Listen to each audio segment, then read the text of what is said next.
নমস্কার, আমি কাকুলি। আপনারা দেখছেন রান্নাঘর ডায়েরি। আজ আবার চলে এলাম আপনাদের সাথে একটা ছোট্ট মিষ্টি রেসিপি শেয়ার করার জন্য। হতে পারে ছোট্ট একটা সামান্য রেসিপি, কিন্তু খেতে কিন্তু অত্যন্ত অসামান্য আর দুর্দান্ত। চলুন তাহলে একসঙ্গে শুরু করি।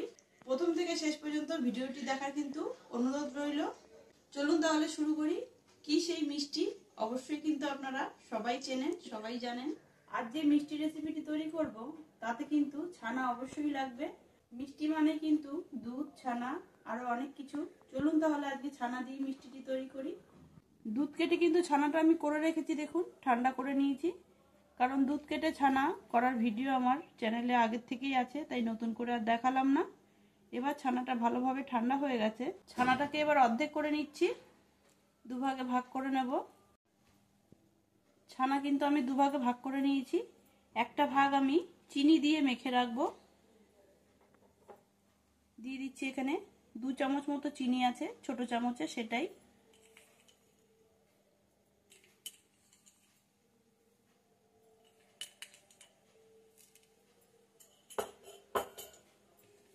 একটু মেখে নিচ্ছি চিনি দিয়ে। দেখুন, এক ভাগে ছানা কিন্তু আমি চিনি দিয়ে মেখে রেখেছি।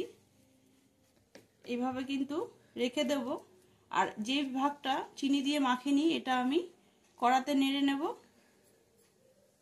এখানে একটা প্যান বসিয়ে দিয়েছি, দিয়ে দিচ্ছি এর মধ্যে 1/2 কাপ দুধ। দুধটা একটু গরম করে নেব।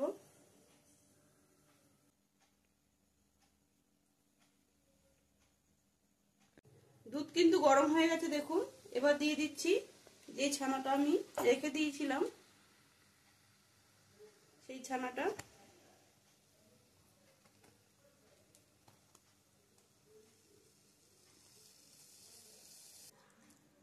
এবার এর মধ্যে দিয়ে দেবো একটু কনডেন্স মিল্ক।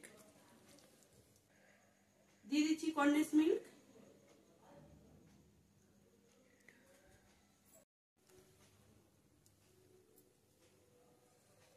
কনডেন্স মিল্ক দিয়ে কিন্তু একটু ভালো করে টানিয়ে নেড়ে নিতে হবে। যে জলজলা ভাবটা রয়েছে ছানার, সেই জলজলা ভাবটা একদমই থাকবে না। সেইভাবে কিন্তু একটু টানিয়ে নিতে হবে। দুধের সাথে ছানাটা কিন্তু ভালোভাবে মিশে গেছে। আর ছানায় যে এক্সট্রা জলটা ছিল সেটাও কিন্তু টেনে এসছে, দেখুন। একদমই কিন্তু শুকনো হয়ে ঝরঝরা হয়ে গেছে। এবার নামিয়ে নিচ্ছি। দেখুন, 2 রকমের ছানা কিন্তু আমি এখানে নিয়ে নিয়েছি প্লেটে। এবার এর মধ্যে দিয়ে দিচ্ছি 1 চামচ ঘি। ঘি দিয়ে কিন্তু এই কাঁচা ছানা আর যেটা আমি একটু টানিয়ে নিয়েছি দুধ দিয়ে, সেই দুটো ছানা কিন্তু একসাথে মিক্সিং করব।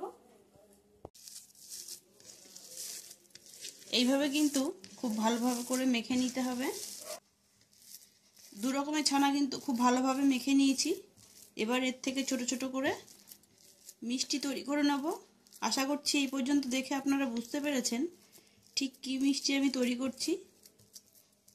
আমি এখানে 1 কেজি দুধের ছানা কাটিয়ে মিষ্টিটা তৈরি করছি। আপনারা পরিমাণটা কম বা বেশি করে নেবেন। এইভাবে কিন্তু এক হাত দিয়েই দেখুন গোল গোল শেপ দিয়ে নেব।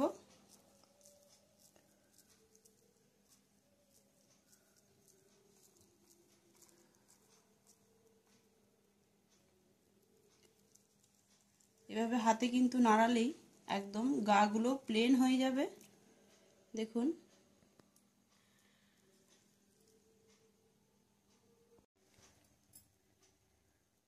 এইভাবে পাকিয়ে নিয়ে এখানে কিছু গুঁড়ো দুধ নিয়েছি, তার মধ্যে কিন্তু একটু এভাবে কোটিং করে নেব। এটা অপশনাল, যদি আপনাদের পছন্দ না হয় তাহলে করবেন না, কিন্তু এইভাবে করে খেলে মিষ্টিটা বেশি ভালো লাগে। দেখুন, এইভাবে আমি সব মিষ্টিগুলো তৈরি করে নিচ্ছি।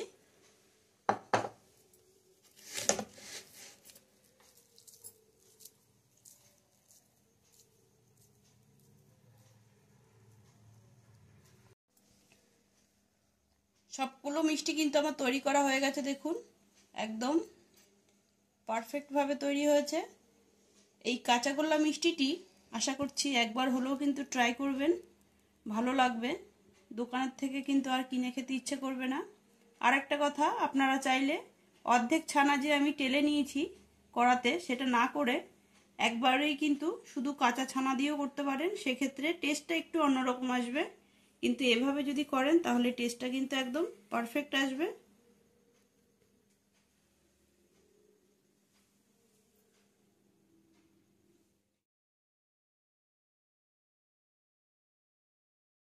কেমন লাগলো আপনাদের আজকের এই ছোট্ট মিষ্টি রেসিপিটি? আশা করি ভালোই লেগেছে। যদি ভালো লাগে কি করতে হবে? লাইক করতে হবে, শেয়ার করে দিতে হবে, আর প্রচুর প্রচুর কমেন্ট করতে হবে। আর এরকমই নিত্য নতুন ছোটখাটো বা কোনো স্ন্যাক্স মিষ্টি রেসিপি পাওয়ার জন্য রান্নাঘর ডায়েরি চ্যানেলটি সাবস্ক্রাইব করে পাশে থাকা বেল আইকনটি প্রেস করে দেবেন, যাতে আমি যখনই কোনো ভিডিও আপলোড করব সবার প্রথমে আপনাদের কাছে নোটিফিকেশন চলে যাবে। আর যারা ফেসবুক আর ইনস্টাগ্রাম থেকে দেখছেন, আমার পেজ দুটোকে ফলো করে দেবেন। একই আইডিতেই কিন্তু পেজ খোলা আছে। আশা করছি এই সাপোর্ট আপনারা অবশ্যই করবেন। আজকের মতো টাটা, সবাই ভালো থাকবেন, সুস্থ থাকবেন।